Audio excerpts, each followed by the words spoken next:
Shalom semua, kembali lagi kita di kelas Prolegomena dan Bibliologi, di mana ini adalah minggu ke-13 dan minggu terakhir mendengarkan presentasi dari kelompok. Nah, kami kelompok terakhir yaitu kelompok 11 dari Ilmu Pengetahuan Sosial akan membahas tentang kanonisasi Alkitab. Kami dari kelompok 11 itu beranggotakan 4 orang, yaitu yang pertama saya sendiri Gita Lestari Manurung, dan rekan saya Veronica Pratiwika itu, kemudian Pasca Christian Andri, dan yang terakhir Yesi Gisela Hutagaol. Nah, sebelum kita membahas tentang kanon lebih lanjut, ada baiknya kita membahas tentang apa itu Alkitab dan apa itu kanon. Yang pertama, Alkitab. Alkitab adalah satu-satunya buku atau perpustakaan yang sangat penting bagi orang Kristen. Karena Alkitab adalah hal yang sangat mempengaruhi kehidupan orang Kristen. Alkitab dipercaya sebagai firman Tuhan. Oleh sebab itu, orang Kristen sangat mempercayai dan dituntut untuk melakukan perintah Tuhan dan menjauhi segala larangannya yang ada di Alkitab. Dikarenakan hal tersebut merupakan hal yang dibenci Tuhan, Alkitab sangat sering disalahartikan dan mengalami salah kutip. Dan hal ini lazim hingga saat ini. Bahkan tidak jarang juga ada teolog yang profesional yang memiliki pandangan yang berbeda tentang Alkitab. Kemudian yang kedua adalah kanon. Kanon adalah hal yang penting dalam kehidupan orang Kristen, karena kanon merupakan satu hal yang sangat berkaitan dengan Alkitab. Kanon berasal dari bahasa Semit yang dipinjam oleh orang Yunani, dan awal artinya adalah buluh. Buluh merupakan hal yang dipakai untuk mengukur, dan kanon juga memiliki arti standar. Istilah kanon juga menggunakan arti daftar atau susunan. Jadi dapat diartikan juga bahwa kanon ini adalah susunan atau daftar isi dalam Alkitab. Kanon dibagi atas dua, yaitu kanon Perjanjian Lama dan juga kanon Perjanjian Baru. Saat ini kami akan membahas tentang kanon Perjanjian Lama, dan nanti Perjanjian Baru akan dibahas kembali oleh Ibu Katrin sendiri. Dalam pembentukan kanon ada 4 langkah-langkah yang berkaitan dengan pembentukannya ini, yaitu yang pertama ucapan-ucapan, kedua tulisan-tulisan, yang ketiga kumpulan kitab-kitab, serta yang terakhir adalah kanon yang baku yang akan kami bahas lebih lanjut nantinya. Selanjutnya saya akan membahas tentang kriteria kanon. Yang pertama itu tulisan-tulisan yang berotoritas, yang kedua adalah bukti dari Alkitab sendiri atau tulisan dalam kitab-kitab kanon yang diinspirasi oleh Allah atau Theopneustos. Dan hal tersebut tertulis dalam 2 Timotius 3:16 dalam Alkitab kita. Yang ketiga, kanon ini dituliskan oleh orang-orang yang hidupnya dipimpin oleh Allah sendiri. Kemudian konsep kanon. Yang pertama itu keadaan dalam pembuangan atau lenyapnya bait suci, ibadah, dan segala yang berhubungan dengan itu. Mendorong orang Israel untuk mencari, mengumpulkan, membukukan, dan menyebarkan segala yang berhubungan dengan kerohanian mereka. Yang kedua, konsep kanon ialah kumpulan tulisan-tulisan yang berwibawa yang ajarannya mengikat umatnya. Kanon Alkitab adalah kebutuhan mutlak umat Allah karena berisi pernyataan Allah atas umatnya. Yang ketiga, Allah membuat dirinya dikenal melalui perkataan dan perbuatan dalam sejarah manusia. Ia mengusahakan agar informasi yang teliti tentang perbuatannya dan firman-Nya diabadikan untuk umatnya serta cermat dan tepat dalam bentuk tulisan-tulisannya. Tulisan-tulisan inilah yang disebut sebagai kanon. Nah, seperti yang tadi sudah saya singgung sedikit di pendahuluan atau di awal, dalam pembentukan kanon ini ada langkah-langkah yang sangat penting. Nah, yang pertama itu adalah ucapan-ucapan berwibawa. Yang kedua, tulisan-tulisan berwibawa. Dan yang ketiga, kumpulan kitab-kitab berwibawa. Serta yang terakhir adalah kanon yang baku. Nah, keempat hal ini akan dijelaskan oleh teman-teman saya yang selanjutnya. Ada 4 langkah-langkah pembentukan kanon. Yang pertama yaitu ucapan-ucapan berwibawa. Israel mulai mengenal konsep kanon ketika mereka menerima hukum Taurat dengan perantaraan Musa di Gunung Sinai. Allah memberikan firman-Nya kepada bangsa Israel, kemudian bangsa Israel berikrar untuk mentaatinya, dan Musa mencatatnya ke dalam bentuk tulisan. Namun, benih-benih kanon telah ada lebih awal daripada itu.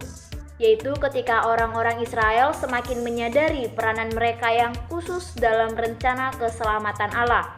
Mereka harus menjunjung tinggi segala perintah dan juga janji Allah yang dikukuhkan kepada nenek moyang mereka sebagai firman Allah yang kudus dan dapat memberikan kekuatan dan penghiburan. Langkah yang kedua yaitu tulisan-tulisan berwibawa. Sebelumnya, saya mengajak teman-teman untuk membaca Ulangan 31 ayat 24 sampai 26. Nah, dalam nats ini, Musa yang sudah menuliskan kitab hukum Taurat memerintahkan orang Lewi untuk menyimpan kitab tersebut di samping tabut perjanjian. Nah, otoritas yang mengikat dari kitab itu juga ditegaskan kembali kepada Yosua. Teman-teman bisa melihat dalam kitab Yosua 1 ayat 8.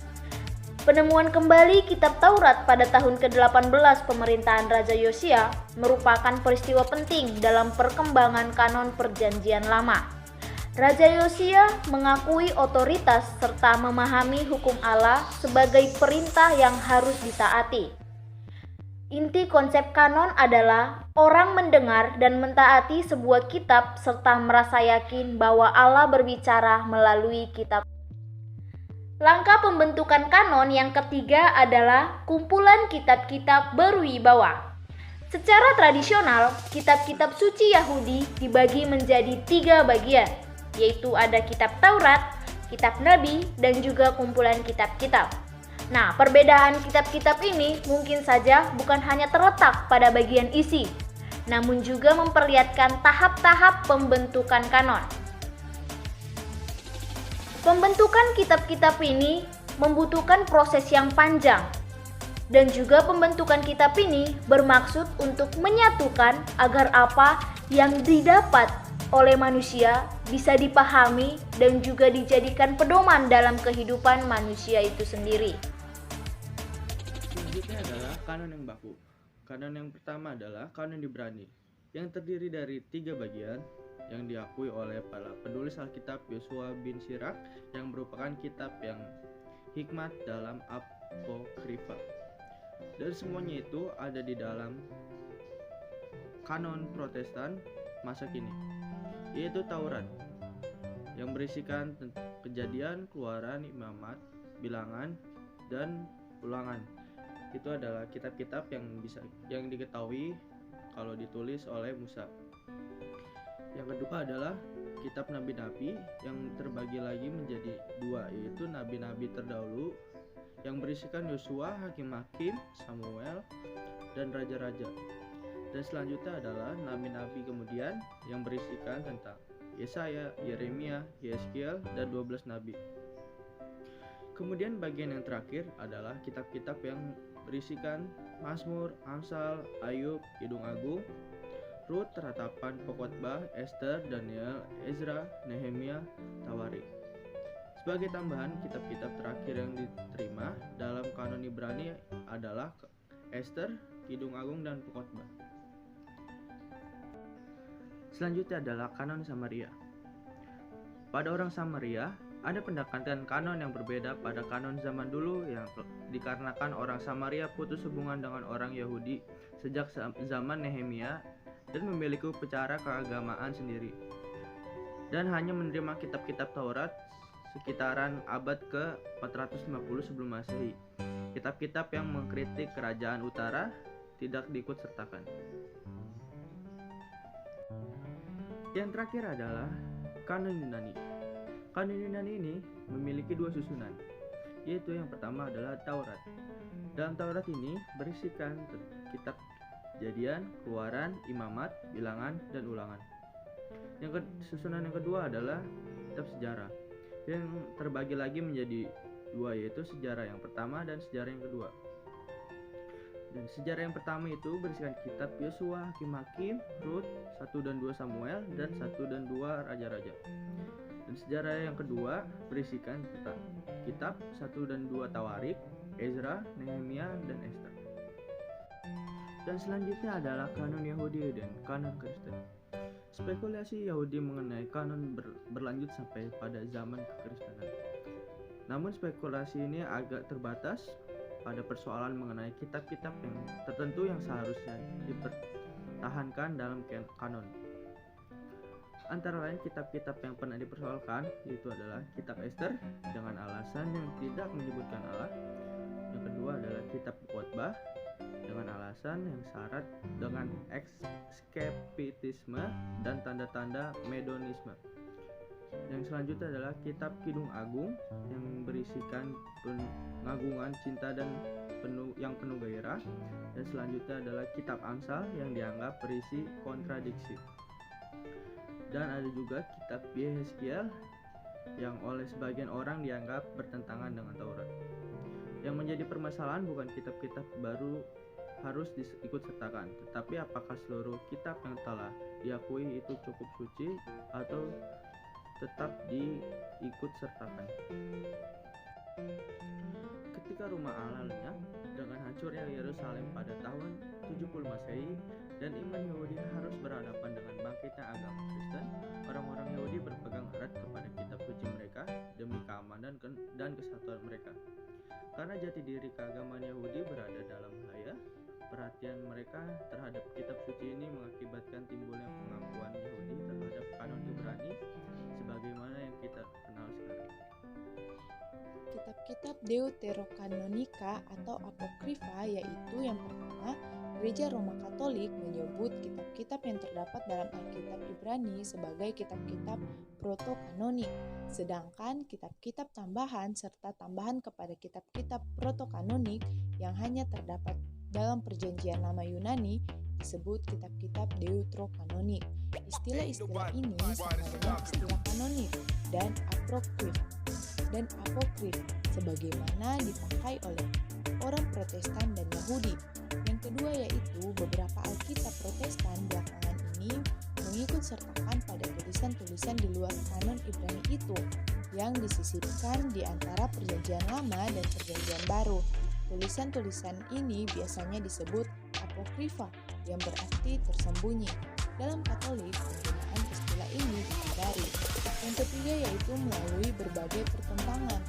Akhirnya dapat dikatakan bahwa sifat kanonik tidak didasarkan pada bahasa, tetapi pada kesaksian bahwa persekutuan orang-orang percaya telah mendengar suara Allah dalam kitab-kitab kanonik. Dan yang terakhir yaitu sifat kanonik dan pengilhaman tidak dapat dipisahkan. Asas tertinggi untuk menentukan apakah suatu tulisan bersifat kanonik hanyalah pengilhaman saja, yakni jika tulisan itu diilhami atau dinafaskan Allah, maka tulisan itu bersifat kanonik. Jika tulisan itu tidak diilhami, maka tidak bersifat kanonik. Sejarah Perjanjian Lama itu kumpulan kata-kata tertulis Tuhan yang paling awal adalah 10 perintah. 10 perintah ini membentuk awal dari kanon Alkitab. Tuhan sendiri menulis perintah ini di atas 2 loh batu, seperti yang tertulis dalam Keluaran 31 ayat ke-18. Kedua batu loh itu disimpan di tabut perjanjian, seperti yang tertulis dalam Kitab Ulangan 10 ayat yang ke-5, dan merupakan persyaratan perjanjian antara Allah dan umatnya. Kumpulan kata-kata yang benar-benar berwibawa dari Tuhan bertambah besar sepanjang waktu sejarah Israel. Musa sendiri menulis kata-kata tambahan yang akan disimpan di tabut perjanjian, seperti yang tertulis dalam Kitab Ulangan 31 ayatnya ke-24-26.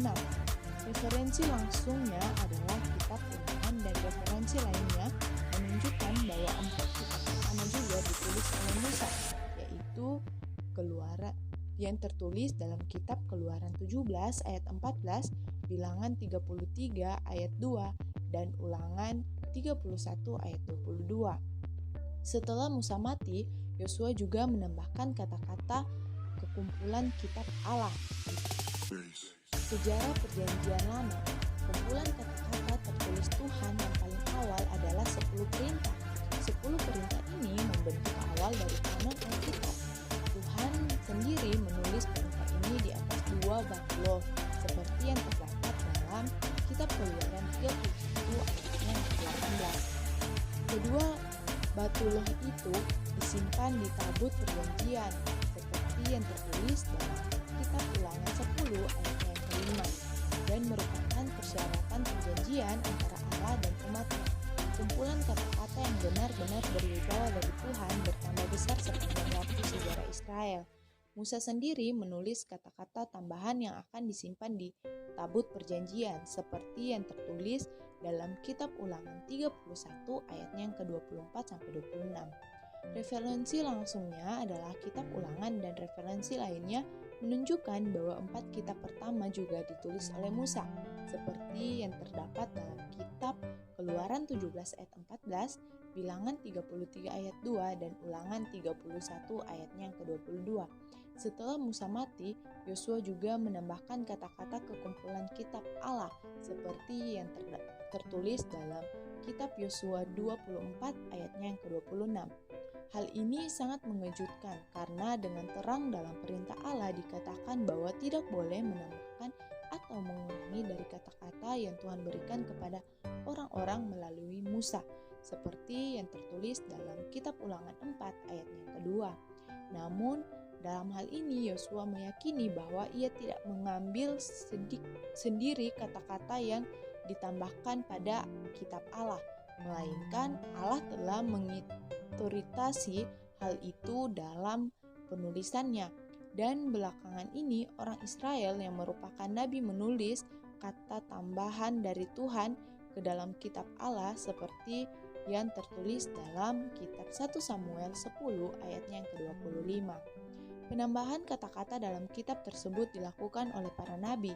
Isi kanon terus berkembang hingga zaman akhir pada proses penulisannya. Penutupan kanon Perjanjian Lama ini diperkirakan setelah sekitar tahun 435 sebelum Masehi, di mana dalam kurun waktu ini tidak ada tambahan lebih lanjut ke kanon Perjanjian Lama. Kanon Perjanjian Lama ditutup dikarenakan adanya harapan kedatangan Mesias. Sekian presentasi kami hari ini. Terima kasih telah mendengarkan presentasi kami dan kami mohon maaf apabila ada kesalahan dalam kata dan kami mohon maaf jika ada kesalahan dalam presentasi kami ini.